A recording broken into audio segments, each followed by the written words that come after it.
ગોપાલભાઈ, ભાજપમાં પ્રદેશ અધ્યક્ષને લઈને મંત્રીપદ વિસ્તરણને લઈને કંઈક ગોટાળે થઈ રહ્યું છે, આ મામલે શું માનવું છે? ને એમાં ગોટાળા જેવું કાંઈ છે નહીં.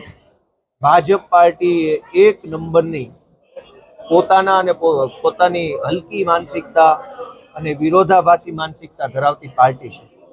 જે સી.આર. પાટીલ પ્રદેશ પ્રમુખ બન્યા પછી એવું કહેતા હતા કે એક વ્યક્તિ એક હોદ્દો.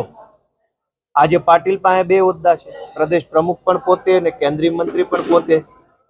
તો આ થઈ વિચારોની દોગલા પટ્ટી, બેવડા ધોરણો. આ ધોરણોના કારણે ભાજપના કાર્યકર્તાનું શોષણ થઈ રહ્યું છે. ભાજપ પાર્ટી ભાજપના કાર્યકર્તાને ગુલામ સમજે છે. કેમ કે આજ સી.આર. પાટીલે એવું કીધું તું 2 હોદ્દા નહીં રહે, પોતાની પાસે 2 હોદ્દા રહેશે. તો આમાં ક્યાં નીતિ આવી, ક્યાં સિદ્ધાંત આવ્યો, ક્યાં નિયમ આવ્યો?